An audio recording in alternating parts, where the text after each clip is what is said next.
إن الحمد لله نحمده ونستعينه ونستغفره ونعوذ بالله من شرور أنفسنا ومن سيئات أعمالنا من يهده الله فلا مضل له ومن يضلله فلا هادي له أشهد أن لا إله إلا الله وأشهد أن محمدا عبده ورسوله أرسله بالهدى ودين الحق ليظهره على الدين كله ولو كره المشركون. اللهم صل على محمد وعلى آل محمد كما صليت على إبراهيم وعلى آل إبراهيم إنك حميد مجيد. اللهم بارك على محمد وعلى آل محمد كما باركت على إبراهيم وعلى آل إبراهيم إنك حميد مجيد. أما بعد فإن خير الحديث كتاب الله وخير الهدي هدي محمد صلى الله عليه وسلم وشر الأمور محدثاتها وكل محدثة بدعة وكل بدعة ضلالة وكل ضلالة في النار. يا أيها الذين آمنوا اتقوا الله حق تقاته ولا تموتن إلا وأنتم مسلمون. يا أيها الناس اتقوا ربكم الذي خلقكم من نفس واحدة وخلق منها زوجها وبث منهما رجالا كثيرا ونساء واتقوا الله الذي تساءلون به والأرحام إن الله كان عليكم رقيبا. يا أيها الذين آمنوا اتقوا الله وقولوا قولا سديدا يصلح لكم أعمالكم ويغفر لكم ذنوبكم ومن يطع الله ورسوله فقد فاز فوزا عظيما. يا أيها الناس أوصيكم بتقوى الله. ഒരിക്കൽ കൂടി അള്ളാഹുവിനെ സൂക്ഷിച്ച് നല്ല ഭക്തരായിക്കൊണ്ട് ജീവിക്കണമെന്ന് എന്നോടെന്ന പോലെ നിങ്ങൾ ഓരോരുത്തരോടും ഉപദേശിക്കുകയാണ്, വസിയ്യത്ത് ചെയ്യുകയാണ്. പ്രിയമുള്ളവരെ, നമ്മളൊക്കെ കുടുംബമുള്ള ആളുകളാണ്.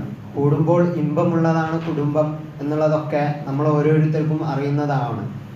എല്ലാവർക്കും നമ്മുടെ ജീവിതത്തിൽ യഥാർത്ഥത്തിൽ എന്താണ് കുടുംബം കൊണ്ട് ഉദ്ദേശിക്കുന്നത്, നമ്മുടെ ജീവിതത്തിൽ കുടുംബം വേരിറങ്ങേണ്ട ഒരു സമയത്തും ഒരു കാലത്തും യഥാർത്ഥത്തിൽ ദീനിയായിക്കൊണ്ട് എങ്ങനെയാണ് ഇന്ന് ജീവിക്കേണ്ടത് എന്നത് വളരെ ഗഹനമായിക്കൊണ്ട് നാം ഓരോരുത്തരും ചിന്തിക്കേണ്ട ഒന്നാണ്. നമ്മളൊക്കെ വ്യത്യസ്തങ്ങളായ രൂപങ്ങളിലും കോലങ്ങളിലും സമുദായങ്ങളിലും ജീവിക്കുമ്പോഴും യഥാർത്ഥത്തിൽ കുടുംബം എന്ന പരിശുദ്ധമായ ആ ഒരു ഘട്ടം എങ്ങനെയാണ് സുദൃഢമാവേണ്ടത് എന്നുള്ളത് നാം ഓരോരുത്തരും ചിന്തിക്കേണ്ട കാര്യമാണ്. ഇൻഷാ അല്ലാഹ് കുടുംബബന്ധം ദൃഢമാക്കാൻ ഏതാനും ചില കാര്യങ്ങളാണ് ഈ ഒരു ഹുതുബയിലൂടെ നമ്മൾ ഉദ്ദേശിക്കുന്നത്. അതിലൊന്നാമതായിട്ട് കുടുംബബന്ധം മുറിച്ചവരോടായിട്ട് അല്ലാഹു സുബ്ഹാനഹു വ തആല നമ്മളോട് ഓർമ്മിപ്പിക്കുന്ന ഒരു കാര്യമുണ്ട്. എന്താണ് കുടുംബബന്ധം മുറിച്ചവന് അള്ളാഹുവുമായിട്ടുള്ള ബന്ധം?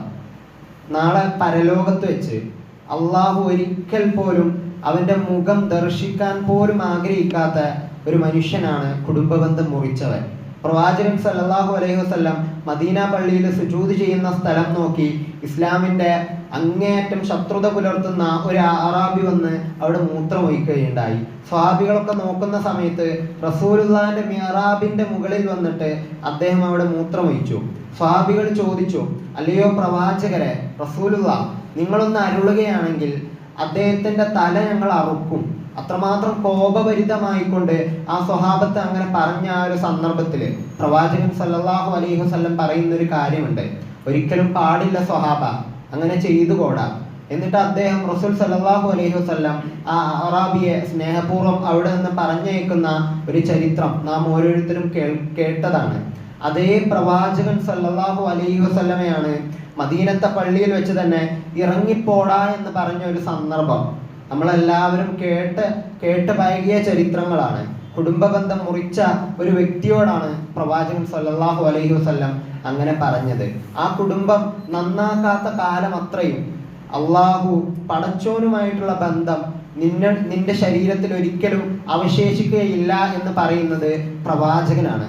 ആ പ്രവാചകനോടുള്ള അങ്ങേയറ്റം മുഹബ്ബത്ത് ജീവിതത്തിൽ അങ്ങേയറ്റം കൂട്ടായിട്ട് നമ്മൾ കൊണ്ടുപോകുന്ന ആളുകളാണ്. ആ പ്രവാചകനെ അങ്ങേയറ്റം സ്നേഹിക്കുന്ന ആളുകളാണ്.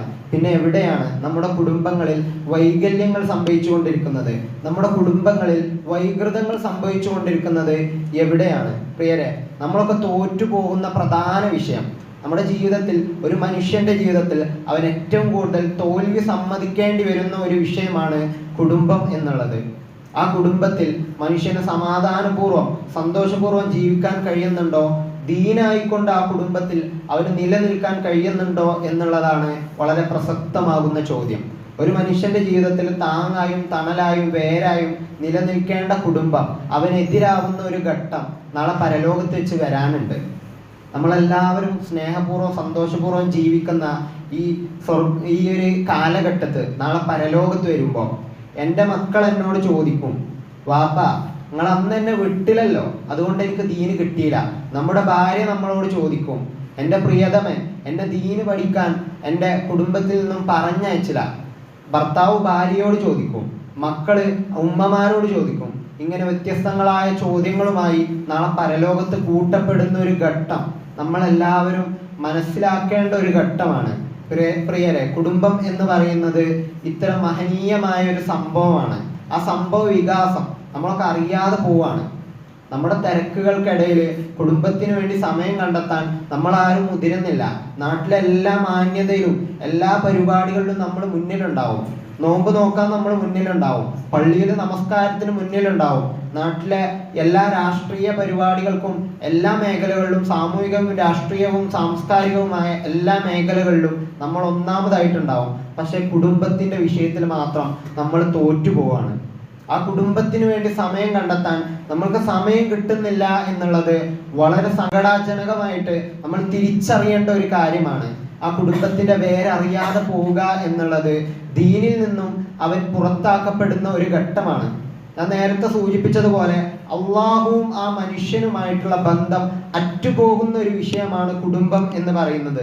നാട്ടിൽ എത്ര വലിയ പ്രമാണി ആയിക്കോട്ടെ, ഏതൊരു പൊസിഷനിൽ നിൽക്കുന്ന ആളായിക്കോട്ടെ, രാഷ്ട്രീയമായിട്ട് അങ്ങേ ഉച്ചസ്ഥാനിയിൽ നിൽക്കുന്ന വ്യക്തി ആയിക്കോട്ടെ, പക്ഷെ നാളെ അള്ളാഹുവിന്റെ മുമ്പിൽ വരുമ്പോൾ നാളെ മറുപടി പറയാൻ നമുക്കില്ലാത്തൊരു ഘട്ടം വരും. അത് കുടുംബത്തിന്റെ വിഷയത്തിലാണ്. ആ കുടുംബത്തെ ഏറ്റവും ഐക്യപൂർണം, ഏറ്റവും മനോഹരമായിട്ട് ഒരു വീട് സംരക്ഷിക്കുക എന്നുള്ളതാണ് കുടുംബ ബന്ധം കൊണ്ട് അർത്ഥമാക്കുന്നത്.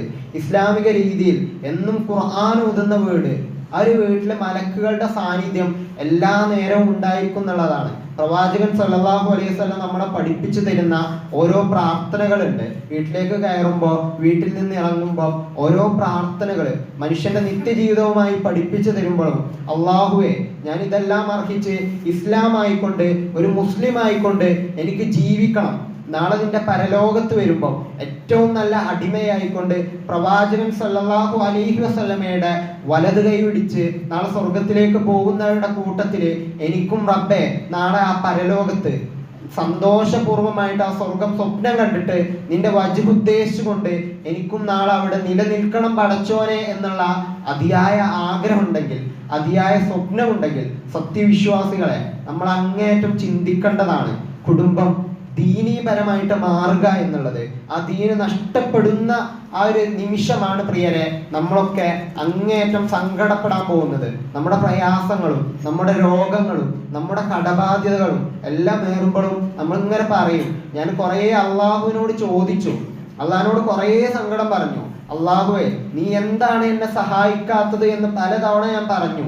അള്ളാഹുവേ, ഞാൻ ഒരുപാട് നിന്നോട് പ്രാർത്ഥിച്ചല്ലോ പടച്ചോനെ, ഒരുപാട് പ്രാർത്ഥിച്ചു, എണ്ണമറ്റ കണക്കിന് ഞാൻ നിന്നോട് പ്രാർത്ഥിച്ചല്ലോ പടച്ചോനെ, എന്നിട്ട് നീ എന്താണ് എനിക്ക് തരാത്തത് എന്ന് നാളെ നമ്മൾ ചോദിക്കും. ആ ചോദിക്കുന്ന സമയത്ത് പ്രിയരെ, ഒരു സത്യവിശ്വാസിനിക്ക് ഉണ്ടാവുന്ന ഒരു മനോബലുണ്ട്. അത് എവിടുന്നാ കിട്ടുന്നത്? കുടുംബത്തിൽ നിന്നാണ് കിട്ടുന്നത്, ദീനിൽ നിന്നാണ് കിട്ടുന്നത്. അള്ളാഹുവേ, എനിക്ക് എന്ത് സംഭവിച്ചോട്ടോ, എൻ്റെ കുടുംബത്തിൽ അങ്ങേയറ്റം ദാരിദ്ര്യം സംഭവിച്ചോട്ടോ, ഞാൻ ഒറ്റപ്പെട്ടോട്ടോ, ഞാൻ കടം കൊണ്ട് ബുദ്ധിമുട്ടിക്കോട്ടോ, രോഗം കൊണ്ട് ആരില്ലാത്ത അവസ്ഥയിൽ ആയിക്കോട്ടോ, പക്ഷെ അള്ളാഹുവേ നീ എന്നെ കൈവിടൂല എന്ന് എനിക്കറിയാം. അള്ളാഹുവേ, നീ എന്നെ ഒറ്റപ്പെടുത്തൂല എന്ന് എനിക്ക് ഉറപ്പാണ് പടച്ചോനെ. അതുകൊണ്ട് അള്ളാഹുവേ, ഞാൻ നിന്നെ മാത്രമേ ആരാധിക്കുള്ളൂ, നിന്നോട് മാത്രമേ സഹായം തേടുള്ളൂ. ആ അള്ള എന്നെ കൈവിടൂല എന്നുള്ളതാണ് പ്രിയരെ ഒരു കുടുംബത്തിൽ നിന്നും നമുക്ക് കിട്ടേണ്ട ഊർജം.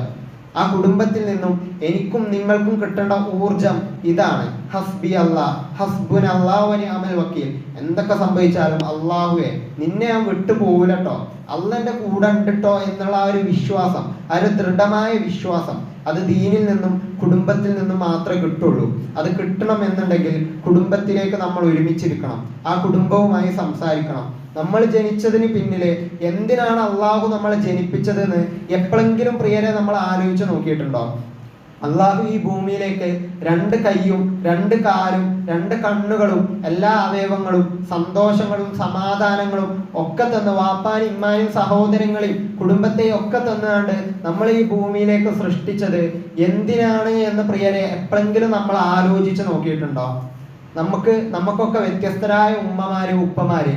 ഇങ്ങനെയല്ല, വിശുദ്ധ ഖുർആൻ നമ്മളോട് പറയുന്നൊരു വാക്കുണ്ട്, യാ അയ്യുഹന്നാസ് ഇന്നാ ഖലഖ്നാകും മിൻ സക്കരിൻ വ ഉൻസ.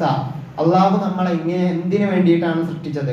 നീ ആരായിക്കോട്ടെ, നീ എന്തായിക്കോട്ടെ, ആരൊക്കെ ആയാലും നിന്റെ വാപ്പയും നിന്റെ ഉമ്മയും ഒറ്റൊന്നാണ്, നിന്റെ ദൈവം ഒറ്റൊന്നാണ്. ആരാ നമ്മളെ വാപ്പ? ആദം നബിനെ സ്വർഗത്തു നിന്ന് പുറത്താക്കിയ ഘട്ടം മുതൽ നമ്മളൊക്കെ ചെറുപ്പം മുതലേ പഠിക്കുന്ന കാര്യങ്ങളാണ് ഇതൊക്കെ. ആരാണ് നമ്മളെ വാപ്പ, ആരാണ് നമ്മളെ ആദ്യത്തെ ഉമ്മ എന്നൊക്കെ നമുക്ക് എല്ലാവർക്കും അറിയാം. പക്ഷെ എന്നെന്നും നിലനിൽക്കുന്ന റബ്ബിന്റെ പേരിൽ ഇന്നും സമുദായം കച്ചറ കൂടാണ്. ഇന്നും സമുദായം പരസ്പരം പിന്തിരിഞ്ഞുകൊണ്ടിരിക്കുകയാണ്. നമ്മുടെ കുടുംബങ്ങളുടെ പദവിയും കുടുംബങ്ങളുടെ ഉയർച്ചക്കും വേണ്ടിയിട്ട് ഇങ്ങനെ മത്സരിച്ചുകൊണ്ടിരിക്കുക. പണ്ട് ഒരു മനുഷ്യൻ പറഞ്ഞൊരു കഥ ഓർമ്മയുണ്ട്. അദ്ദേഹം അയാളുടെ വീട്ടിൽ പോണതും അയാൾ അധ്വാനിക്കണതും ഒക്കെ സ്വന്തം കുടുംബത്തിന് വേണ്ടിയിട്ടാണ്. അയാൾ അങ്ങേയറ്റം അധ്വാനിക്കുന്നുണ്ട്. പക്ഷെ അയാളുടെ ഭാര്യ പറയുന്നുണ്ട്, എനിക്ക് എൻ്റെ ഇക്കാക്കാനെ ഒന്ന് സ്വതന്ത്രമായിട്ട് കിട്ടണില്ല, എൻ്റെ ഇക്കാക്കനോട് സംസാരിക്കണില്ല, എൻ്റെ ഇക്കാക്കൻ്റെ സങ്കടങ്ങളും സന്തോഷങ്ങളും എന്നോട് പങ്കുവെക്കണില്ല. അദ്ദേഹം പറയുന്നൊരു വാക്കുണ്ട്, ഞാൻ ഒരുപാട് കാലം അധ്വാനിക്കണതും ഞാൻ അങ്ങേയറ്റം കഷ്ടപ്പെടുന്നതും പ്രയാസം സഹിച്ചാണ്ട് പണം ഉണ്ടാക്കണതും അന്യനാട്ടിൽ പോയി കഷ്ടപ്പെടുന്നതും ഒക്കെ എന്തിനു വേണ്ടിയിട്ടാ? എൻ്റെ കുടുംബത്തിന് വേണ്ടിയിട്ടാ. പക്ഷെ ആ ഭാര്യ പറയുന്നുണ്ട്, പക്ഷെ എനിക്കതൊന്നല്ല കിട്ടേണ്ടത്, എനിക്കിതൊന്നല്ല കിട്ടേണ്ടത്.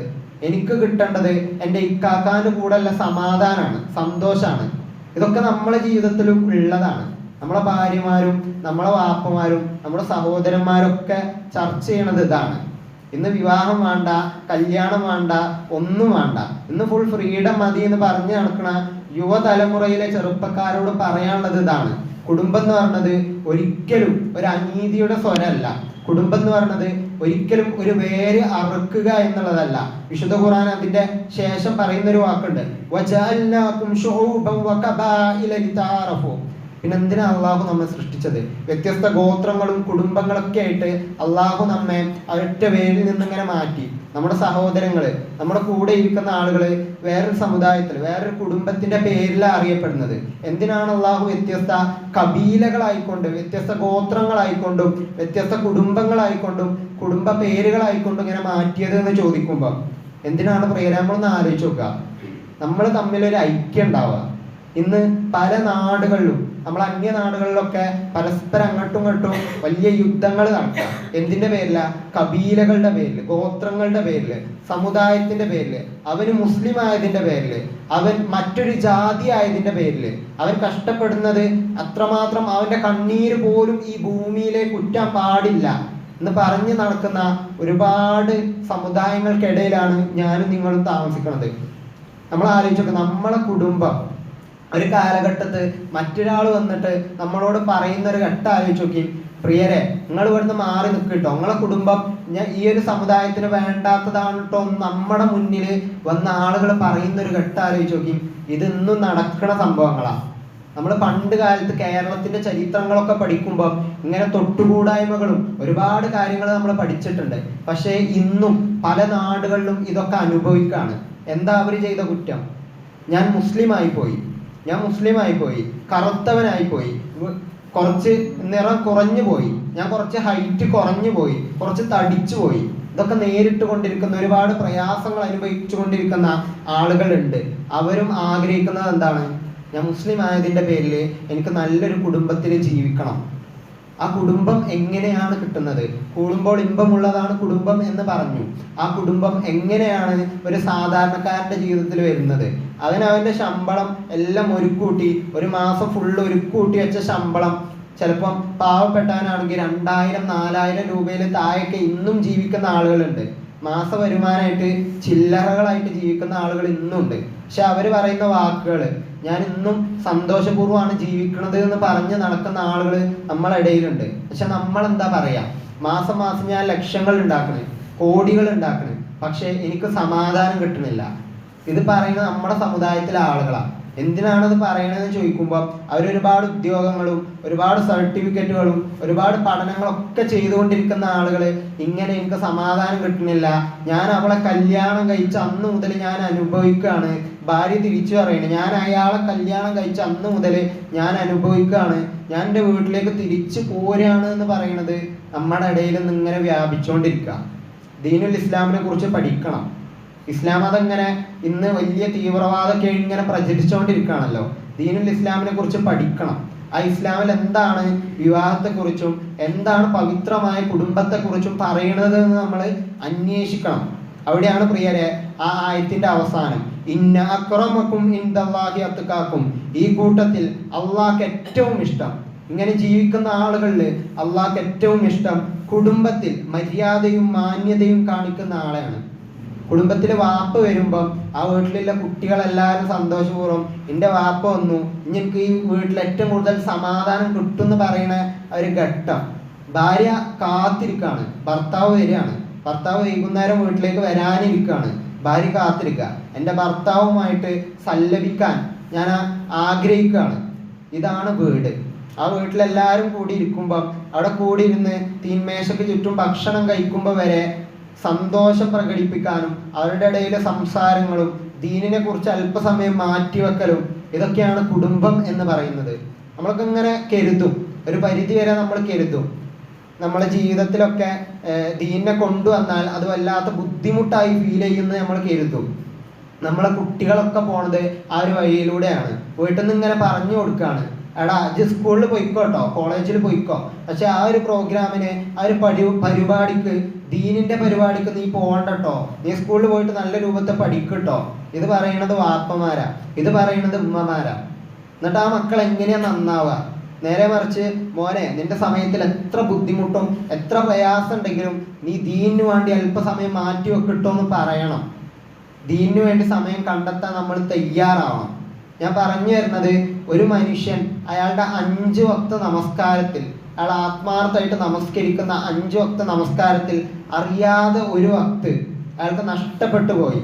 അയാൾക്ക് അറിയാതെ ഒരു വക്ത് നഷ്ടപ്പെട്ടു പോകുമ്പം അയാൾ മനസ്സിലാക്കുന്നുണ്ട്, ഒരു സത്യവിശ്വാസിയെ സംബന്ധിച്ചിടത്തോളം അയാളുടെ മനസ്സിലേക്ക് ആദ്യം ഓടി വരുന്ന ചിന്ത എന്ന് പറയുന്നത്, പടച്ചോനെ ഇന്നിൻ്റെ ജീവിതം എന്താണ് ഉണ്ടാവുക എന്നുള്ളതാണ്, എനിക്ക് എന്ത് സന്തോഷമാണ് ഇന്ന് കണ്ടെത്താൻ കഴിയുക എന്നാണ്. സ്വഹാബത്തിന്റെ ഇടയിൽ ഒരുപാട് ബുദ്ധിമുട്ടി പ്രയാസം സഹിച്ച് അബ്ദുല്ലാഹ് ഇബ്നു ഉമ്മി മക്തൂമിനെ കുറിച്ച് നമുക്ക് അറിയാതിരിക്കൂല.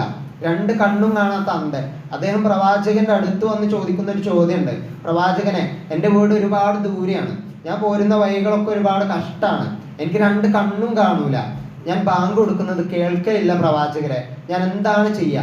നമസ്കരിക്കാൻ സമയമായി എന്ന് ഞാൻ എങ്ങനെയാ അറിയാം? ഞാൻ എങ്ങനെ നമസ്കരിക്കുക പ്രവാചകരെ എന്ന് ചോദിക്കുന്ന സമയത്ത് പ്രവാചകൻ പറഞ്ഞു കൊടുക്കുന്നുണ്ട്, നീ എത്ര പ്രയാസം സഹിച്ചാലും അള്ളാഹുവിന്റെ വിളിക്ക് ഉത്തരം നൽകാൻ നീ വരണട്ടോ അബ്ദുള്ള എന്നുള്ളത്.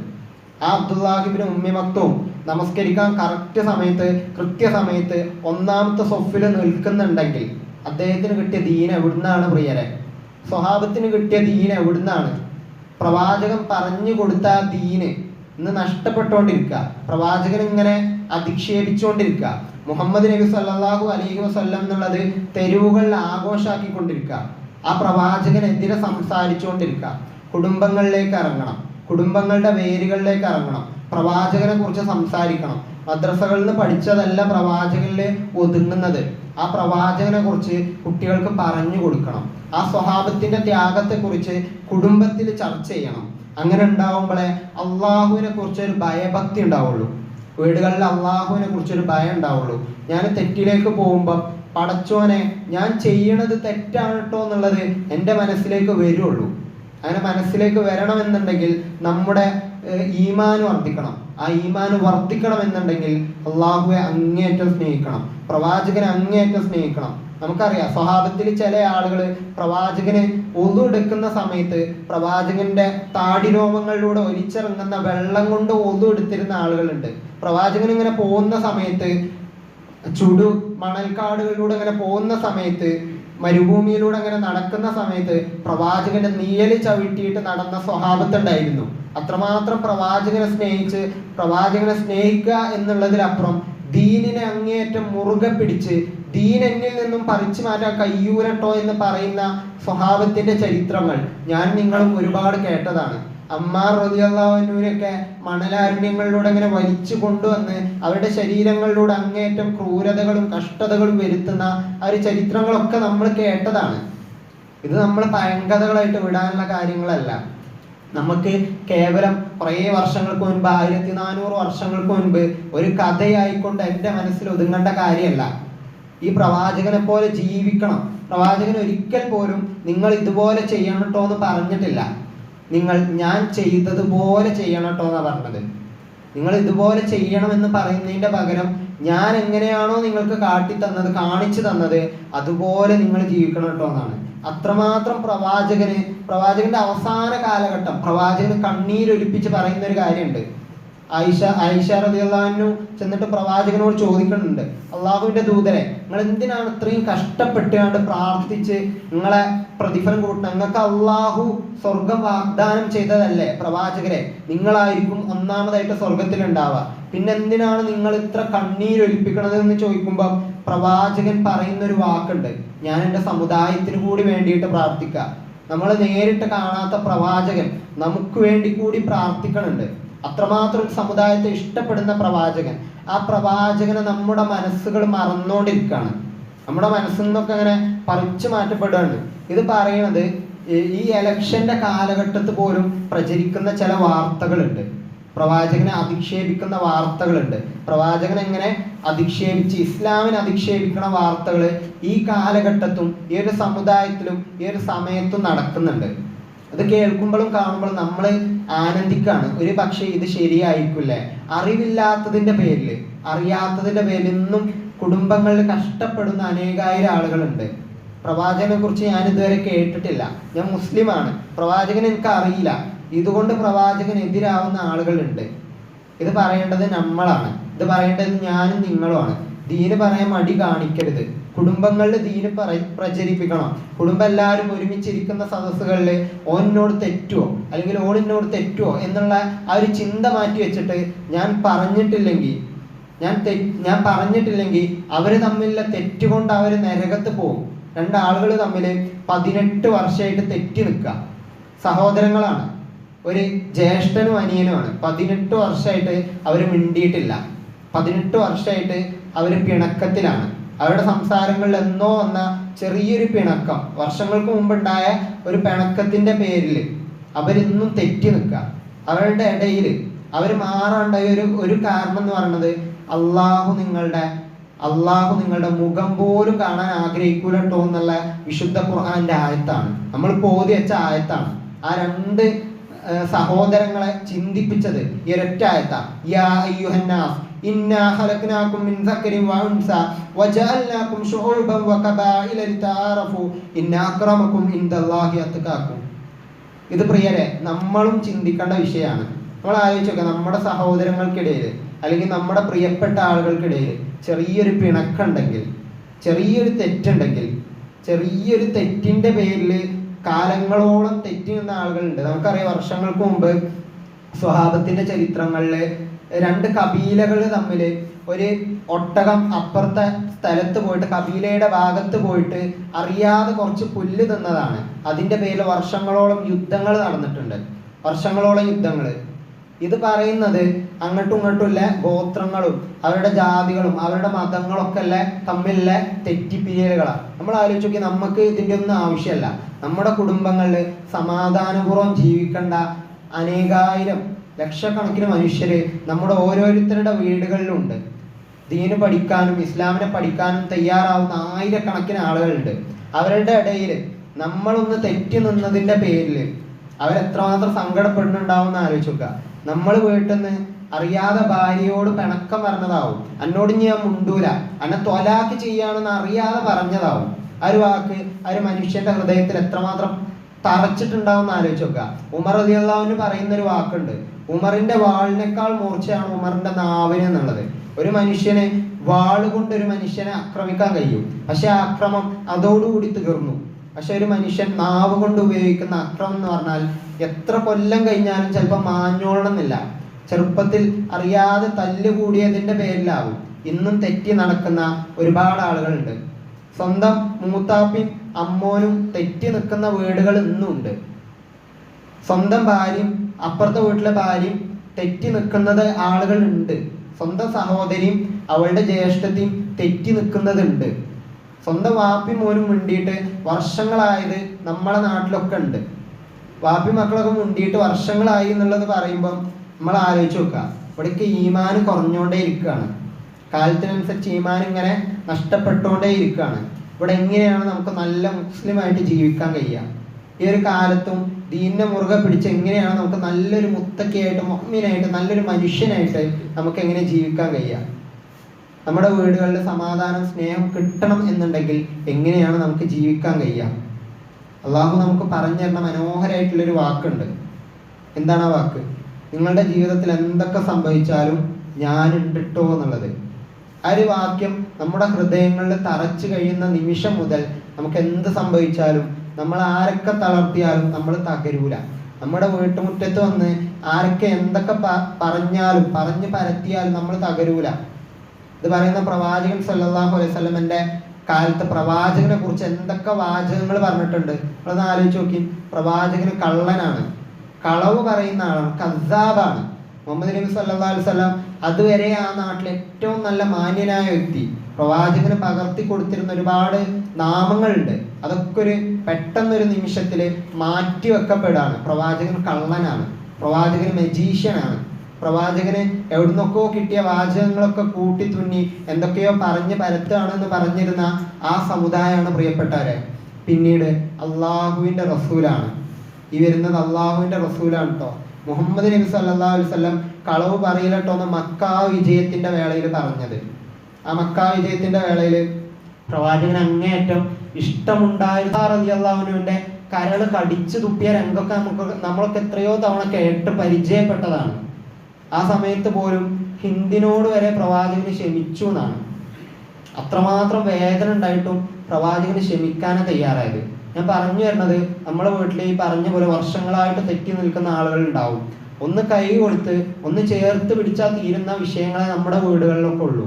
അല്ലെങ്കിൽ നാളെ പരലോകത്ത് നമ്മൾ അള്ളാഹുവുമായിട്ടുള്ള ബന്ധം മുറിക്കപ്പെടും എന്നുള്ളത് അങ്ങേയറ്റം മനസ്സിലാക്കുക. ഞാനും എൻ്റെ അള്ളാഹും തമ്മിലുള്ള ഒരു ബന്ധം, ഞാൻ എൻ്റെ അള്ളാഹും തമ്മിലുള്ള ഒരു കണക്ഷൻ, ഞാനും എൻ്റെ അള്ളാഹുവും തമ്മിലുള്ള ഒരു നൂല്, അത് പറിച്ചു മാറ്റപ്പെട്ടു എന്നുള്ളത് നമ്മൾ തിരിച്ചറിയാം. നാളെ സ്വർഗത്തിന്റെ വാസന പോലും നമുക്കാർക്കും കിട്ടൂലട്ടോ എന്നുള്ളത് തിരിച്ചറിയാം. നമ്മളെ വീട്ടില് മക്കളും മരുമക്കളും കുട്ടികളൊക്കെ ഉണ്ട്. അതിൻ്റെ ഇടയിൽ ഇന്ന് ഏറ്റവും കൂടുതൽ പ്രതിസന്ധി നേരിട്ടുകൊണ്ടിരിക്കുന്നത്, നമ്മൾ ഏറ്റവും കൂടുതൽ കേസുകളും കോടതികളൊക്കെ ആയിട്ട് സമീപിക്കുന്ന ഒന്നാണ് മരുമക്കളുടെ വിഷയം.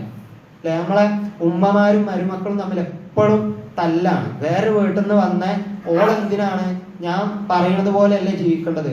ഓള് വേറൊരു വീട്ടിൽ നിന്ന് വന്ന് കയറിയ കുട്ടിയല്ലേ, ഓള് ഞാൻ പറയുന്ന പോലെ ജീവിച്ചാൽ മതി എന്ന് പറഞ്ഞ വീടുകൾ ഇന്നും ഉണ്ട്. പക്ഷെ നേരെ മറിച്ച് ഓള് ഇന്റെ മോളാ, വേറെ വീട്ടിൽ നിന്ന് വന്ന കുട്ടിയല്ല, ഇന്റെ മോളാ, ഞാൻ പ്രസവിച്ചിട്ടില്ല എന്നുള്ള ഒരു കുഴപ്പം മാത്രമേ ഉള്ളൂ എന്ന് പറയുന്ന നല്ല ഉമ്മമാരുണ്ട്. ഇന്നും കോടതി വരാന്തകളിൽ നമ്മൾ അന്വേഷിച്ച് നോക്കിയാൽ മതി. ഇന്നും ഒരുപാട് കേസുകൾ നടക്കുന്നത്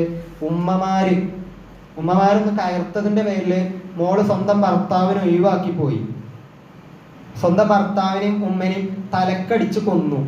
ഇതൊക്കെ പണ്ട് ഭീകരമായിട്ട് ഇങ്ങനെ കേട്ടിരുന്ന കാര്യങ്ങളൊക്കെ ഇന്ന് ഇതങ്ങനെ മിനിറ്റുകളോളം നടന്നുകൊണ്ടിരിക്കുക. ഓരോ ദിവസം മാറുമ്പോഴും നമ്മുടെ ന്യൂസ് പേപ്പറുകളിലും നമ്മുടെ ഫോണുകളിലും കേൾക്കുന്നത് ഇതൊക്കെയാണ്. ജീവിതം ഇങ്ങനെ മാറിക്കൊണ്ടേ ഇരിക്കുകയാണ്. നമ്മുടെ നിമിഷങ്ങളും സമയങ്ങളൊക്കെ ഇങ്ങനെ മാറിക്കൊണ്ടേ ഇരിക്കുകയാണ്. നമ്മുടെ കുടുംബ വ്യവസ്ഥ തകർക്കപ്പെട്ടുകൊണ്ടേ ഇരിക്കുകയാണ്. നമ്മളാകെ അവതാളത്തിലായിക്കൊണ്ടേ ഇരിക്കുകയാണ്. നമ്മൾ ആലോചിക്കുക, അലി റളിയല്ലാഹു അൻഹും ഫാത്തിമ ബീവിയും തമ്മിലുള്ള ഒരു ബന്ധം. റസൂലിന് അത്രയ്ക്ക് ഇഷ്ടമായിരുന്നു ഫാത്തിമ ബീവിനെ. റസൂലിന്റെ ആ കരള് പറിച്ചു കൊടുക്കുക, മറ്റൊരുത്തൻ്റെ കയ്യിൽ കൊടുക്കുക. ആ സമയത്ത് പറയുന്നൊരു വാക്കുണ്ട്, ഫാത്തിമ ഫാത്തിമ ഈ സങ്കടപ്പെടണ്ട കേട്ടോ, കാരണം നീ പോകുന്നത് അലിൻ്റെ അടുത്താണ്, അലി നിന്നെ പൊന്നുപോലെ നോക്കിക്കോളും. ഇത് പറയുന്ന ഒരു വാപ്പയാണ്. അലിൻ്റെ അടുത്ത് പൈസയും ഒന്നുമില്ല, പണമായിട്ടൊന്നുമില്ല, സാമ്പത്തികമായിട്ടൊന്നുമില്ല. പക്ഷേ അലിൻ്റെ അടുത്ത് ദീനുണ്ട് കേട്ടോ, അലിൻ്റെ അടുത്ത് ദീനുണ്ട്. ആ ദീന് കൊണ്ട് നിനക്ക് ജീവിക്കാം. നാളെ പരലോകത്ത് നിങ്ങൾ ആഗ്രഹിക്കുന്നത് പോലെ നല്ലൊരു ഭവനം നിങ്ങൾക്ക് പടുത്തുയർത്താം. വാപ്പിമ്മ പണ്ട് ഭാര്യമാരും പണ്ട് മക്കളൊക്കെ ഇങ്ങനെ തെറ്റി നിൽക്കുന്ന സമയം, ഇന്ന് വാപ്പമാരും ഉമ്മമാരും വരെ ഡിവോഴ്സ് ചെയ്യാം. 2 മക്കൾ, ചെറിയ മക്കൾ കണ്ണീരൊലിപ്പിച്ച് നിൽക്കുക. എത്ര വർഷം കഴിഞ്ഞാലും കുറച്ച് വർഷങ്ങൾ കഴിഞ്ഞാൽ വാപ്പാൻ്റെ ഒപ്പം പോവും, പിന്നെ കുറച്ച് വർഷം കഴിഞ്ഞാൽ ഉമ്മാൻ്റെ ഒപ്പം പോവും. ഇതിങ്ങനെ മാറ്റപ്പെട്ടുകൊണ്ടിരുന്നാലും അവർ കൊതിക്കുന്നൊരു ലൈഫ്, അവർ കൊതിക്കുന്നൊരു ജീവിതം നമ്മൾ കാരണം ഇല്ലാതാവുകയാണ് പ്രിയരെ. കുടുംബബന്ധം ഒരിക്കലും മുറിച്ചു പോകരുത്. പവിത്രമാണ് കുടുംബം. ഒരു പരിശുദ്ധമായ കുടുംബത്തെ ഒരിക്കലും നമ്മൾ കാരണം ബന്ധം അറ്റുപോകുന്നൊരു ഘട്ടത്തിലേക്ക് ഉണ്ടാവരുത്. അങ്ങനെ ഉണ്ടായാൽ ആ നിമിഷം മുതൽ നമ്മൾ മെല്ലെ ഇല്ലാണ്ടായിക്കൊണ്ടിരിക്കുകയാണെന്നുള്ളത് അങ്ങേയറ്റം തിരിച്ചറിയാം. അള്ളാഹു അത്തരക്കാരിൽ നമ്മളൊന്നും ഉൾപ്പെടുത്താതിരിക്കട്ടെ. അൽഹംദുലില്ലാഹി വസ്സലാത്തു വസ്സലാമു അലാ റസൂലില്ലാഹി വഅലാ ആലിഹി വസഹ്ബിഹി അജ്മഈൻ. അമ്മാ ബഅദ്. ഒരിക്കൽ കൂടി അള്ളാഹുവിനെ സൂക്ഷിച്ച് നല്ല ഭക്തരായിക്കൊണ്ട് ജീവിക്കണമെന്ന് എന്നോടെന്ന പോലെ നിങ്ങൾ ഓരോരുത്തരെയും ഉണർത്തുകയാണ്, വസിയ്യത്ത് ചെയ്യുകയാണ്. പ്രിയരെ, ഖുർആനിൽ ഒരുപാട് തവണ കുടുംബ ബന്ധത്തെക്കുറിച്ച് സംസാരിക്കുന്നുണ്ട്. ആ കുടുംബത്തിലുള്ള വിള്ളലുകളെ കുറിച്ചൊക്കെ പറയുന്നുണ്ട്. കൃത്യമായിട്ട് കുടുംബം എങ്ങനെ പരിശുദ്ധമാക്കണം എന്നൊക്കെ പറയുന്നുണ്ട്. വിശുദ്ധ ഖുർആനിൽ നമ്മൾ മറിച്ച് നോക്കുകയാണെങ്കിൽ അത്ഭുതങ്ങളാണ് വിശുദ്ധ ഖുർആൻ. ആ വിശുദ്ധ ഖുർആനെ നെഞ്ചോട് ചേർത്ത് വെക്കാൻ നമ്മൾ തയ്യാറാവണം. ആ വിശുദ്ധ ഖുർആൻ ഏത് നിമിഷമാണോ ഞാനും നിങ്ങളും ചേർത്ത് വെക്കുന്നത്, ആ നിമിഷം മുതൽ നമ്മളെ പ്രതിസന്ധികളൊക്കെ മാറും. നമ്മളെ കുടുംബത്തിലുള്ള വിള്ളലുകൾ മാത്രമല്ല, ഏതൊരു പ്രതിസന്ധി ഒരു മനുഷ്യൻ്റെ ജീവിതത്തിലേക്ക് കടന്നു വന്നാലും നമ്മൾ സമീപിക്കുന്ന ഒരുപാട് ആളുകളില്ലേ, നമ്മളൊന്ന് ചേർത്ത് പിടിക്കണമെന്ന് കരുതുന്ന ഒരുപാട് ആളുകളില്ലേ, ഇതിനേക്കാളും നമ്മുടെ തൊട്ടടുത്തുള്ള ആ വിശുദ്ധ ഖുർആനിലുണ്ട് ലോകത്തെ ഏറ്റവും വലിയ സമാധാനം. എന്നിട്ട് നമ്മളതിന് തിരിച്ചറിയുന്നില്ല. ഞാൻ പറഞ്ഞു വരുന്നത്, കുടുംബങ്ങളിലേക്ക് ഈ വിശുദ്ധ ഖുർആൻ ആയത്തിൽ ഇറക്കണം, വിശുദ്ധ ഖുർആൻ എത്തണം, വിശുദ്ധ ഖുർആൻ വായിക്കണം. വിശുദ്ധ ഖുർആൻ്റെ അർത്ഥം നമ്മുടെ മക്കളടക്കം ഒരു തവണയെങ്കിലും വായിച്ചു നോക്കണം. നമ്മളൊക്കെ മുസ്ലിങ്ങളാണ്, ദീനുള്ള ആളുകളാണ്. സ്വയം പറയുമ്പോഴും ആ വിശുദ്ധ ഖുർആൻ്റെ അർത്ഥം ഒറ്റ തവണ നമ്മളൊന്ന് വായിച്ചു നോക്കിയിട്ടുണ്ടെങ്കിൽ നമുക്ക് മനസ്സിലാവും. എൻ്റെ ദീൻ എൻ്റെ കൂടെ ഉണ്ടെങ്കിൽ പിന്നെ എന്തിനാ ഞാൻ സങ്കടപ്പെടേണ്ടത് എന്നുള്ളത് നമുക്ക് മനസ്സിലാവും പ്രിയരെ. വിശുദ്ധ ഖുർആനിലെ ഏറ്റവും മനോഹരമായിട്ടുള്ള ഒരു ആയത്തുണ്ട്.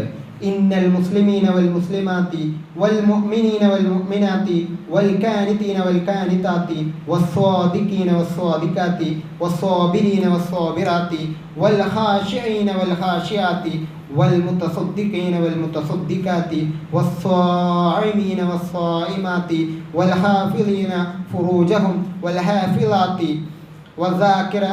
വസ്സാകിരീന അല്ലാഹ കസീറൻ വസ്സാകിറാത്തി അഅദ്ദല്ലാഹു ലഹും മഗ്ഫിറതൻ വഅജ്റൻ അളീമ. ഖുർആനിൽ ഏറ്റവും മനോഹരമായിട്ടുള്ള ഒരുപാട് ആയത്തുകളുണ്ട്. എന്താണ് ഈ ആയത്തിൽ അള്ളാഹു പറയുന്നത്? ഇന്നൽ മുസ്ലിമീന വൽ മുസ്ലിമാത്ത്. തീർച്ചയായിട്ടും ലോകത്തെ എല്ലാ മനുഷ്യരോടും കൂടിയാണ് അള്ളാഹു സംസാരിക്കുന്നത്.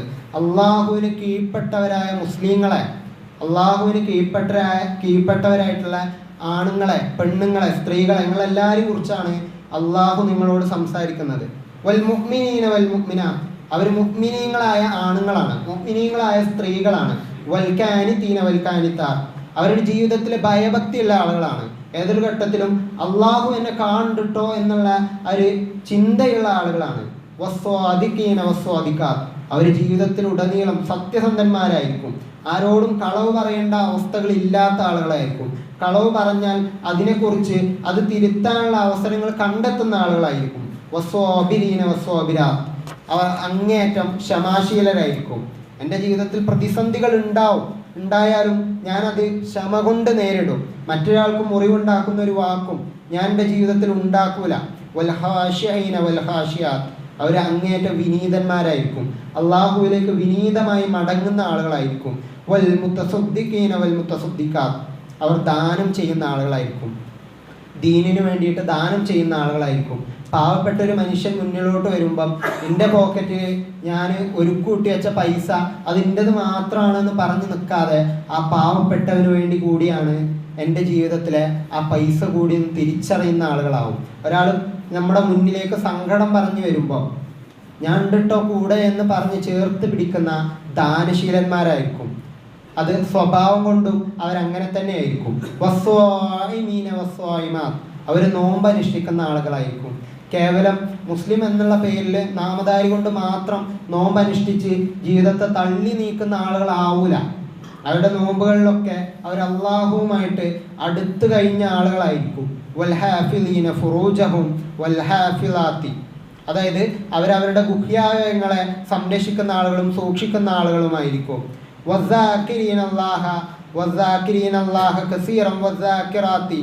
അതായത് അവർ ധാരാളമായി അള്ളാഹുവിനെ ഓർമ്മിക്കുന്ന ആളുകളായിരിക്കും, സിക്ർ ചെയ്യുന്ന ആളുകളായിരിക്കും, അള്ളാഹിനെ കുറിച്ച് സദാസമയം ചിന്തിക്കുന്ന ആളുകളായിരിക്കും. എൻ്റെ വഴികളിൽ ഞാൻ തെറ്റ് ചെയ്യൂല, ഞാൻ പോകുന്നത് തെറ്റിലാണെങ്കിലും ഞാൻ അതിലെ തെറ്റാണ് എന്ന് മനസ്സിലാക്കി അതിനെതിരെ തൗബ ചെയ്യാൻ ഞാൻ തയ്യാറാണ്. എത്രമാത്രം തെറ്റ് ചെയ്താലും അള്ളാഹുവെ നീ തൗബ സ്വീകരിക്കുന്ന ആളാണല്ലോ, ഉഹുദ് മലയോളം തെറ്റ് ചെയ്താലും അള്ളാഹുവെ നീ എനിക്ക് പുറത്തു തരണട്ടോ എന്നുള്ള ചിന്ത ആ മനുഷ്യൻ്റെ ഉള്ളിൽ കിടന്നിട്ടുണ്ടാവും. അത്തരം ആളുകളായിരിക്കും അവർ.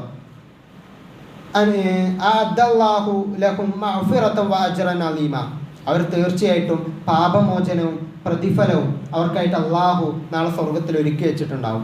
ഈ പറഞ്ഞ ആളുകൾ അള്ളാഹുവുമായിട്ട് അങ്ങേയറ്റം അടുപ്പമുള്ള ആളുകൾക്കായിട്ട് അള്ളാഹു നാളെ പരലോകത്ത് സ്വർഗം അവർക്ക് വേണ്ടി കാത്തിരിക്കുന്നുണ്ടാവും. നമ്മളിവിടുന്ന് ഇങ്ങനെ ആലോചിക്കും, നമ്മളൊക്കെ മുസ്ലിങ്ങളാണ്, നമുക്കൊന്നും ഇത് പറഞ്ഞിരേണ്ട ആവശ്യമില്ല, നമ്മളൊക്കെ കുറേ തവണ കേട്ട് തഴമ്പിച്ച വാക്കുകളാണ്. നമ്മൾ 50, 60, 70 കൊല്ലം ഈ ഭൂമിയിൽ ജീവിച്ചിട്ടും തൗഹീദ് തന്നെയാണ് കേട്ടത്, ഇതന്നെയാണ് കേട്ടത്. അള്ളാഹിനെ ആരാധിക്കണം കേട്ടോ, അള്ളാഹ് പറഞ്ഞതുപോലെ ജീവിക്കണം കേട്ടോ, മുഹമ്മദ് നബി എങ്ങനെയാണോ ജീവിച്ചത്, പ്രവാചകൻ എങ്ങനെയാണോ ജീവിച്ചത്, അതുപോലെ ജീവിക്കണം കേട്ടോ എന്നുള്ളത് ഞാൻ നിരന്തരം കേട്ടതാണ്. അതൊന്നും കേട്ടിട്ടും നമ്മുടെ ചെവികൾ അതിന് തയ്യാറാവണില്ല.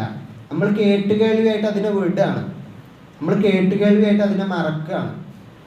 നമ്മളിങ്ങനെ ജീവിതത്തിൽ നിന്ന് അത് ഇല്ലാതാക്കുകയാണ്. നമ്മളെ കുടുംബങ്ങൾ തന്നെ തുടങ്ങണം പ്രിയരെ. ഞാനത് വീണ്ടും ഓർമ്മിപ്പിക്കണത്, കുടുംബ ബന്ധം അറ്റുപോയാൽ അള്ളയായിട്ടുള്ള ബന്ധം അറ്റുപോകും എന്നുള്ളത് കൊണ്ടാണ്. അള്ളയായിട്ട് നമുക്കൊരു കണക്ഷനും റിലേഷനും ഉണ്ടാവില്ല. നമ്മൾ ബാക്കി എന്തൊക്കെ ബന്ധങ്ങൾ ഉണ്ടാക്കിയാലും എത്ര കോടി ജനങ്ങളുമായിട്ട് ഇൻട്രാക്ട് ചെയ്താലും അവരുമായിട്ട് ബന്ധങ്ങൾ സ്ഥാപിച്ചാലും ഒരു കാര്യമില്ല. അള്ളയായിട്ടുള്ള ബന്ധം നമ്മൾ വിച്ഛേദിക്കുന്ന നിമിഷം മുതൽ നമ്മൾ ഒരു മുഅ്മിനായിട്ട് ജീവിക്കാൻ കഴിയൂല എന്നുള്ളതാണ്. സാധാരണ ഒരു മനുഷ്യൻ്റെ അർഹത പോലും അള്ളാഹു അവന് കൊടുക്കൂല. അത്തരക്കാരിൽ ഒരു കാരണവശാലും നമ്മളൊന്നും ഉൾപ്പെട്ടു പോവരുത്, നമ്മൾ ഒരിക്കലും ഉൾപ്പെട്ടു പോകരുത്. ഇൻഷാ അല്ലാഹ് അള്ളാഹു അത്തരക്കാരിൽ നിന്നും ഒരിക്കലും നമ്മളൊന്നും ഉൾപ്പെടുത്താത്ത രൂപത്തിൽ നമ്മളെ അനുഗ്രഹിക്കുമാറാവട്ടെ. പ്രിയരെ, ഇന്നത്തെ കളക്ഷൻ KNM പൊതുപള്ളി നിർമ്മാണവുമായി ബന്ധപ്പെട്ടുകൊണ്ടാണ്. KNMൻ്റെ എല്ലാ പള്ളികളും നമുക്കറിയാം, ദീൻ അങ്ങേയറ്റം മുറുകെ പിടിക്കാൻ വേണ്ടിയിട്ട് ശ്രമിക്കുന്ന ആളുകളാണ്. കുറേ ആളുകൾ അതിൻ്റെ പിന്നിലൊക്കെ അങ്ങേയറ്റം കഷ്ടപ്പെടുന്ന ആളുകളുണ്ട്. അള്ളാഹു അവരെയും നമ്മെയും ഒരുപോലെ സ്വർഗത്തിൽ ഒരുമിച്ച് കൂട്ടുമാറാവട്ടെ. അള്ളാഹുവെ, ഞങ്ങൾ അറിഞ്ഞും അറിയാതെയും രഹസ്യവും പരസ്യവുമായിക്കൊണ്ട് ഒരുപാട് പാപങ്ങൾ ചെയ്തു പോയിട്ടുണ്ട് റബ്ബേ. നീ അതെല്ലാം ഞങ്ങൾക്ക് വിട്ടുപുറത്ത് മാപ്പാക്കി നൽകണേ നാഥ. അള്ളാഹുവെ, തൗഹീദ് നഷ്ടപ്പെട്ട, ദീനും ദുനിയാവും നഷ്ടപ്പെട്ട അനേകായിരം ആളുകൾ ഇന്നും ഭൂലോകത്ത് ജീവിച്ചു മരിച്ച് മണ്ണായി തീർന്നു പോയിട്ടുണ്ട് റബ്ബേ. അത്തരം ഹതഭാഗ്യവാന്മാരുടെ കൂട്ടത്തിൽ നാഥ നീ ഞങ്ങളെ ഒന്നും ഉൾപ്പെടുത്തരുതേ റബ്ബേ. അള്ളാഹുവെ, ഞങ്ങളുടെ ഹൃദയം നീ ദീനിൽ ഉറപ്പിച്ചു നിർത്തണമേ നാഥ. അള്ളാഹുവെ, മരണത്തിന്റെ അവസാന സെക്കൻഡിലും നല്ല ഭക്തരായിക്കൊണ്ട് മരിക്കാൻ നീ ഞങ്ങൾക്ക് ഭാഗ്യം നൽകണമേ നാഥ. റബ്ബേ, കത്തിയാളുന്ന നരകത്തിൽ നിന്നും കഠിനമായ ശിക്ഷയിൽ നിന്നും അതിശക്തമായ പരലോക വിചാരണയിൽ നിന്നും റബ്ബേ നീ ഞങ്ങളെ എല്ലാവരെയും കാത്തുരക്ഷിക്കണമേ നാഥ. അള്ളാഹുവെ, ഞങ്ങളുടെ കുടുംബ ജീവിതത്തിൽ സന്തോഷവും ഐക്യവും സമാധാനവും നീ പ്രദാനം ചെയ്യണമേ നാഥ. അള്ളാഹുവെ, ഞങ്ങളുടെ മാതാപിതാക്കൾക്ക് നീ സ്വർഗം നൽകി അനുഗ്രഹിക്കണമേ നാഥ. അവരെയും ഞങ്ങളെയും നാളെ നിന്റെ ജന്നാത്തുൽ ഫിർദൗസിൽ ഒരുമിച്ച് കൂട്ടി അനുഗ്രഹിക്കണമേ നാഥ. അള്ളാഹുവെ, രോഗങ്ങളാലും കുടുംബ ബന്ധങ്ങളിലെ വിള്ളലുകളാലും കഷ്ടപ്പെടുന്ന അനേകായിരം ആളുകൾ ഇന്നും ഭൂമിയിലുണ്ട് റബ്ബേ. നീ അവർക്കെല്ലാം സമാധാനവും ശിഫയും നൽകണമേ നാഥ. ഫലസ്തീന്റെ തെരുവീതികളിൽ ഇന്നും അതിദാരുണമായി കൊല ചെയ്യപ്പെടുന്നവരും കഷ്ടപ്പെടുന്നവരും പ്രയാസം അനുഭവപ്പെടുന്നവരുമുണ്ട് നാഥ. അള്ളാഹുവെ, നീ അവരെ എല്ലാം നിന്റെ ജന്നാത്തുൽ ഫിർദൗസിൽ ഒരുമിച്ച് കൂട്ടണമേ നാഥ. അറിവില്ലായ്മ കാരണം മതത്തിൽ നിന്നും അതികഠിനമായ കൊടിയ ശിർക്കുകൾ ചെയ്തു പോയിട്ടുണ്ടെങ്കിൽ നാഥ നീ അതെല്ലാം ഞങ്ങൾക്ക് വിട്ടുപുറത്ത് മാപ്പാക്കി തരണമേ നാഥ. അള്ളാഹുവെ, നിന്റെ തണലിൽ നിന്റെ സ്വർഗപ്പൂങ്കാവനത്തിൽ നാളെ ഒരുമിച്ച് കൂട്ടുന്നവരുടെ കൂട്ടത്തിൽ അള്ളാഹുവെ ഞങ്ങളെയും ഞങ്ങൾ ഇഷ്ടപ്പെടുന്ന ഞങ്ങളുടെ പ്രിയപ്പെട്ടവരെയും നാഥ നീ ഒരുമിച്ച് കൂട്ടി അനുഗ്രഹിക്കണമേ നാഥ. അല്ലാഹുമ്മ ഗ്ഫിർ ലിൽ മുഅ്മിനീന വൽ മുഅ്മിനാത്ത് വൽ മുസ്ലിമീന വൽ മുസ്ലിമാത്ത് الأحياء منهم والأمهات إنك مجيب دعوات يا قاضي الحاجات اللهم أجرنا من النار اللهم أجرنا من النار اللهم أجرنا من النار اللهم أجر والدنا من النار اللهم أجر والدنا من النار اللهم أجر والدنا من النار اللهم أعز الإسلام والمسلمين وأذل الشرك والمشركين ربنا آتنا في الدنيا حسنة وفي الآخرة حسنة وقنا عذاب النار رب ارحمهما كما ربياني صغيرا رب ارحمهما كما ربياني صغيرا رب ارحمهما كما ربياني صغيرا ربنا تقبل منا إنك أنت السميع العليم وتب علينا إنك أنت التواب الرحيم واغفرنا يا غافر المجرمين والحمد لله رب العالمين.